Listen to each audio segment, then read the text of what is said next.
साथियों नमस्कार, आप सभी का हमारे YouTube चैनल पर हार्दिक स्वागत और अभिनंदन है।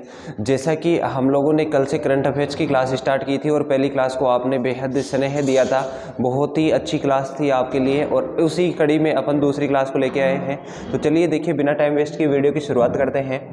और एक गुरु कृपा क्लासेज की जो हमारी मैगजीन है, अगर आप इसको PDF के रूप में निकालना चाहते हो तो हमारे टेलीग्राम चैनल पे आपको ये मिल जाएगी, जिसका लिंक आपको डिस्क्रिप्शन बॉक्स में दिया गया है। देखिए, इसके अंदर मैंने कल बता दिया था इसकी मुख्य विशेषताएं क्या थी कि जो भी नेशनल समाचार होंगे, इंटरनेशनल जो भी न्यूज होगी, प्रमुख नियुक्तियां होंगी, प्रमुख जो निधन होंगे, इसके साथ साथ में साइंस और टेक्नोलॉजी होगी, बैंकिंग, अर्थव्यवस्था, सबको इसके अंदर शामिल किया गया है। और ये आज की है 21 जून 2023 को। और इसके साथ साथ में टॉप 10 न्यूज और उसके MCQ भी साथ में दिए गए हैं। चलिए देखते हैं, पहली न्यूज पे डालते हैं। पहली न्यूज क्या है?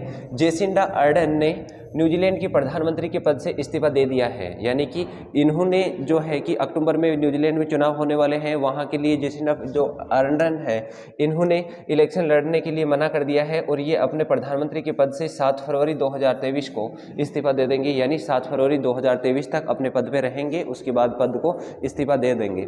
देखिए, अगर अपन बात करें यहाँ पे आगे, क्योंकि अभी इनके पास में ऐसे इतनी क्षमता नहीं है कि ये इलेक्शन लड़ पाए, और इन्होंने कह दिया कि मैं अब यहाँ पे, मेरे पास में अब इतनी ऊर्जा नहीं है। देखिए यहाँ पे लिखा है, अर्डन के पास इस साल के अंत में फिर से चुनाव लड़ने की ऊर्जा या प्रेरणा नहीं है। अर्डन 14 अक्टूबर को होने वाले आम चुनाव में शामिल नहीं होगी। यानी कि 14 अक्टूबर से न्यूजीलैंड में होने वाले चुनाव जो हैं, उसमें अर्नल्ड जो है, वर्तमान में जो प्रधानमंत्री है न्यूजीलैंड की, वो इसमें शामिल नहीं होंगे। सत्तारूढ़ पार्टी एक नए नेता की मतदान करेगी। अगले आम चुनाव तक पार्टी का नेता प्रधानमंत्री होगा। फिर इसके बाद में देखिए, अगली न्यूज पे डालते हैं नज़र। अगली न्यूज क्या है? नेटवर्क प्लानिंग ग्रुप की बात कर रहा है NPG का। NPG का 41वां सत्र जो है नई दिल्ली में आयोजित होगा। याद रखिएगा, NPG जो है network planning group. Network planning group का मतलब क्या हुआ कि किसी वस्तु को एक दूसरे से जोड़ना। तो ये किससे संबंधित है? देखिए, NPG का जो 41वां संस्करण है वो कहाँ पे आयोजित किया गया? क्वेश्चन मिल गया है यहाँ से कि NPG का 41वें संस्करण का आयोजन भारत में किया गया था। कहाँ पे किया गया था? नई दिल्ली में किया गया था। इसकी अध्यक्षता कौन करेंगे? इसकी अध्यक्षता करेंगे DPIIT के विशेष जो सचिव है। विशेष सचिव कौन है? अनिल अग्रवाल, जो कि इसकी अध्यक्षता करेंगे। NPG का जो 41वां सत्र होगा नई दिल्ली में आयोजित, उसकी अध्यक्षता करेंगे। इसमें बैठक में नागपुर विजयवाड़ा कॉरिडोर के हिस्से के रूप में 4 लेन एक्सप्रेस नियंत्रित ग्रीनफील्ड हाईवे और गुजरात के बरदली नादेज को सापंद और ओडिशा के धारबिल, कुशाउन और इनको जोड़ने वाली एक नई कनेक्टिविटी रेल परियोजना है। रेल परियोजना पर विमर्श किया जाएगा। नाम क्या है? NPG है। NPG का मतलब क्या हुआ? Network planning group. यानी कि जो महत्वपूर्ण महानगर हैं उनको रेल लाइनों की सहायता से जोड़ा जाएगा, और इसके लिए जो अध्यक्षता करेंगे वो DPIIT विभाग के विशेष जो सचिव है अनिल अग्रवाल के द्वारा की जाएगी। और इसका 41वें सत्र का जो आयोजन है वो नई दिल्ली के अंदर होगा। ध्यान रखिएगा, बेहद महत्वपूर्ण है अपनी एग्जाम के लिए कि इसके 41वें संस्करण का आयोजन कहाँ पे हुआ था? नई दिल्ली में। फिर इसके बारे में अगर अपन आगे चर्चा करें तो देखिए, सामने लिखा हुआ है सत्र के दौरान। देखिए, सत्र के दौरान NPG द्वारा यह देखा गया कि अहमदाबाद स्टेशन माल ढुलाई के लिए पश्चिमी रेलवे कॉरिडोर का सबसे व्यस्ततम रेलवे स्टेशनों में से एक रहा है। सबसे व्यस्ततम यानी कि माल का परिवहन करने के लिए जो भी प्लेटफॉर्म पर जैसे मालगाड़ियां होती हैं, सबसे अधिक परिवहन के लिए जो प्लेटफॉर्म रहा था वो कौन सा है? अहमदाबाद स्टेशन है, जो कि माल ढुलाई के लिए पश्चिमी रेलवे कॉरिडोर का सबसे व्यस्ततम रेलवे स्टेशन था। फिर है, प्रस्तावित संरक्षण में आर्थिक नोड्स की कनेक्टिविटी सीमेंट और रसायनों की माल ढुलाई को बढ़ाने में मदद करेगी, जो देश के इस नए हिस्से को बड़े पैमाने पर उत्पादित होते हैं। 41वां संस्करण है। 41वें संस्करण का NPG के 41वें संस्करण का आयोजन कहाँ पे किया जाएगा? नई दिल्ली में किया जाएगा। ध्यान रखिए। चलिए देखते हैं अपनी सेकेंड न्यूज क्या है। वियतनाम की जो तत्कालीन राष्ट्रपति है गुयेन जुआन फूक, जो कि 2021 से पहले प्रधानमंत्री के कार्यकाल पे कार्यरत थे। उसके बाद में इन्होंने राष्ट्रपति का पद धारण किया था और ये अब वर्तमान में अपने पद से इस्तीफे की घोषणा कर चुके हैं। और वियतनाम के प्रधानमंत्री कौन है? ये राष्ट्रपति कौन है? गुयेन जुआन फूक है। फिर देखिए, वियतनाम से संबंधित जो भी कुछ महत्वपूर्ण बातें हैं वो अपने सामने लिखी हुई है कि वियतनाम की राजधानी कौन सी है? हनोई है। मुद्रा की बात करें तो वियतनाम में डोंग है। प्रधानमंत्री की बात करें तो कौन है? फाम चीन मिन है, यहाँ के प्रधानमंत्री हैं। फिर देखिए, अगली न्यूज जो है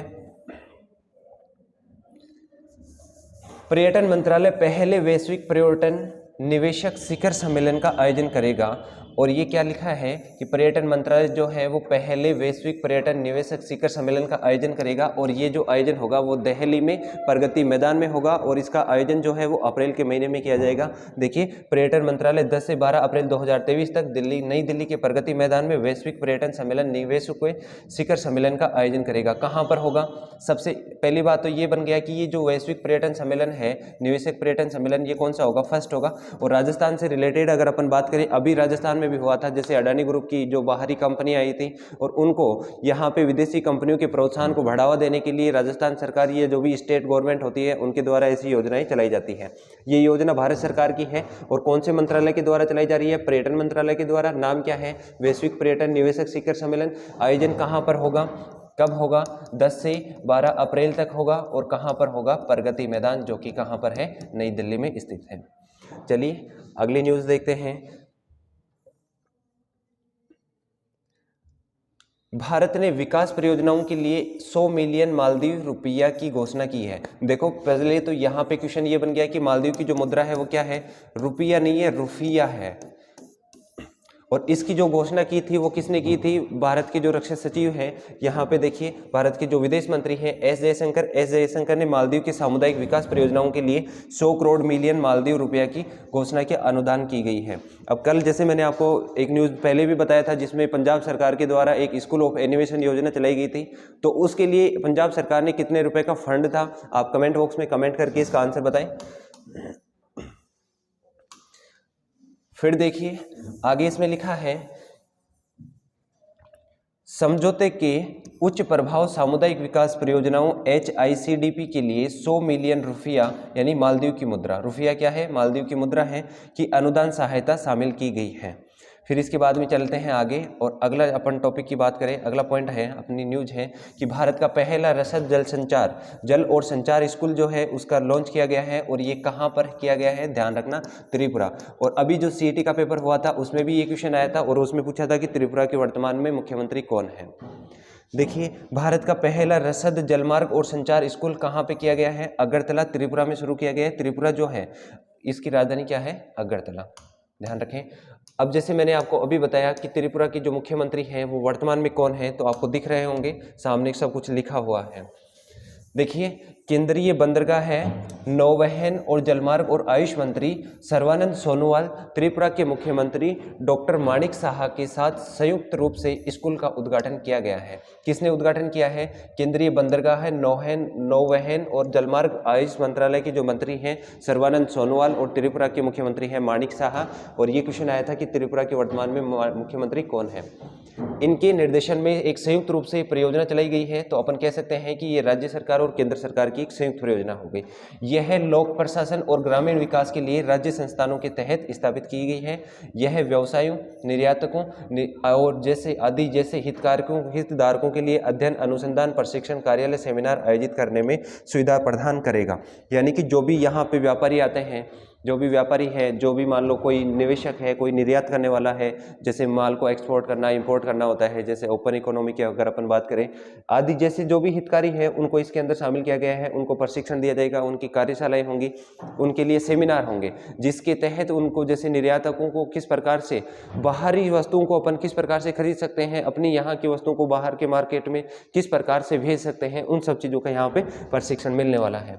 फिर देखिए अपन बात करें वेदांता ग्रुप की, जो कि भारत में HPCL के साथ मिलकर एक बहुत ही बेहद प्रोजेक्ट है, जो कि ऑयल केरन एनर्जी के ऊपर काम करता है। और उसके वर्तमान में CEO किसको बनाया गया है? निक वॉकर को वेदांता के केरन ऑयल एंड गैस के CEO के रूप में नियुक्त किया गया है। और इसके जो मुख्य वक्ता है या इसके जो मुख्य अधिकारी हैं केरन एनर्जी वेदांता ग्रुप के जो चेयरमैन हैं वो यहाँ के सीकर जिले के निवासी हैं। और इनको निक वॉकर को 5 जनवरी 2023 से वेदांता के केरन ऑयल एंड गैस के नए मुख्य कार्यकारी अधिकारी के रूप में नियुक्त किया गया है। चलिए देखते हैं अगली न्यूज क्या है। अब हाल ही में जो पुरस्कार मिले हैं उसके बारे में अपन चर्चा करते हैं।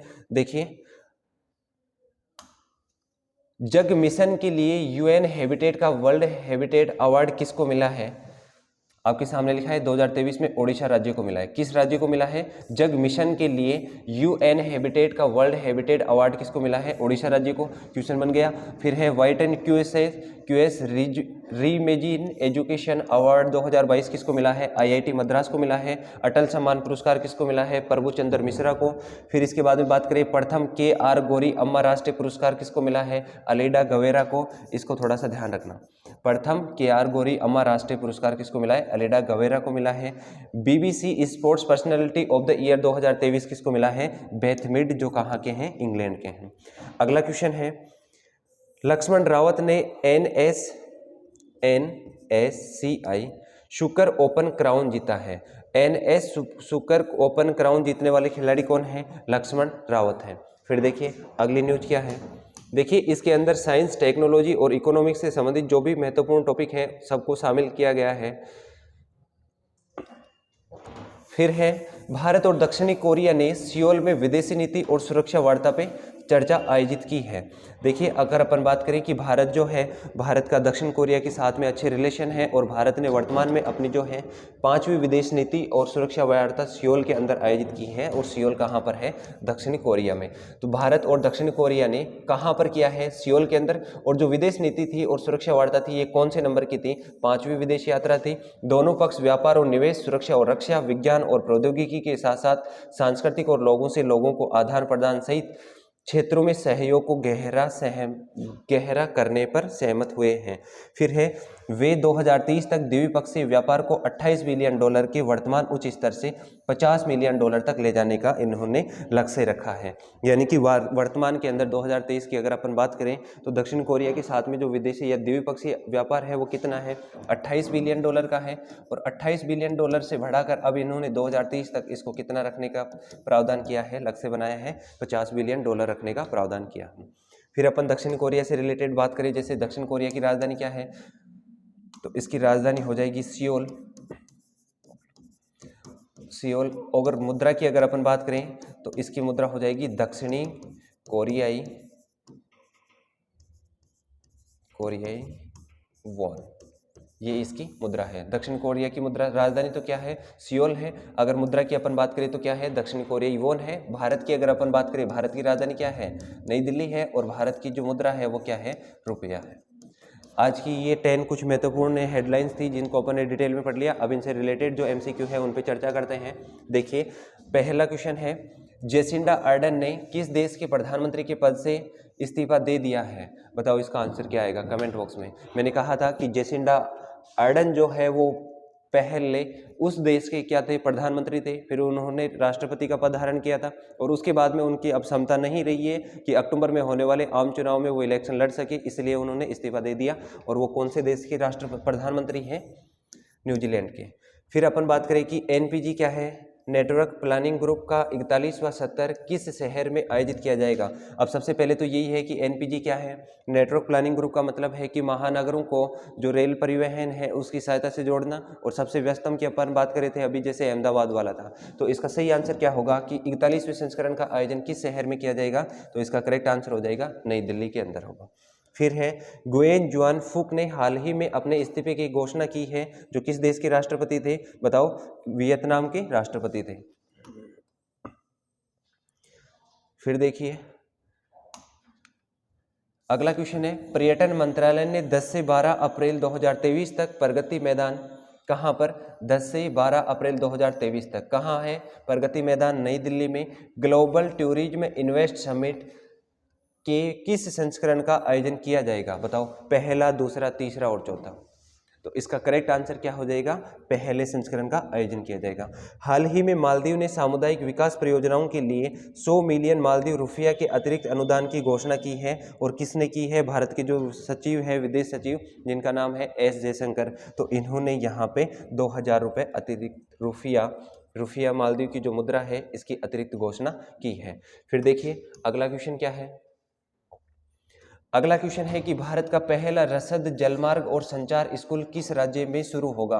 एक क्वेश्चन स्कूल का ये हो गया। एक कल मैंने आपको बताया था कि स्कूल ऑफ एमिनेंस जो पंजाब सरकार के द्वारा 200 करोड़ रुपए अतिरिक्त प्रावधान और उसके अंदर कक्षा 9 से 12 तक के बच्चों को शामिल किया गया था और टोटल जो सरकारी स्कूल थी वो 110 स्कूल थी। तो इसका सही आंसर क्या हो जाएगा? त्रिपुरा हो जाएगा।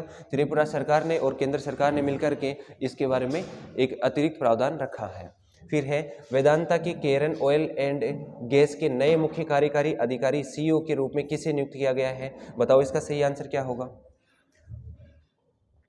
इसका सही आंसर क्या हो जाएगा?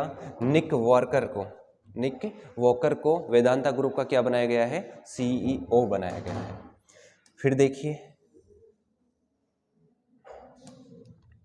नेक्स्ट क्वेश्चन है, निम्नलिखित में से किस फिल्म ने अजंता एलोरा फिल्म समारोह के 8वें संस्करण में सर्वश्रेष्ठ फिल्म के लिए गोल्डन कैलाशा पुरस्कार जीता है? चिड़ी बल्ला है, तावड़ो दे सनलाइट है, हिवड़े दे फुट्टे लड्डू है और नानेरा है। बताओ इसका सही आंसर क्या हो जाएगा? क्या है? अजंता एलोरा फिल्म समारोह के 8वें संस्करण में सर्वश्रेष्ठ फिल्म गोल्डन कैलाशा पुरस्कार कौन सी फिल्म को मिला था? नानेरा फिल्म को मिला था। किसने आदित्य मेहता को 9-6 से हराकर ब्लाउथिन NSCI ऑल ऑफ इंडिया सुकर ओलंपिक 2023 का फाइनल जीता था? बताओ इसका सही आंसर क्या हो जाएगा?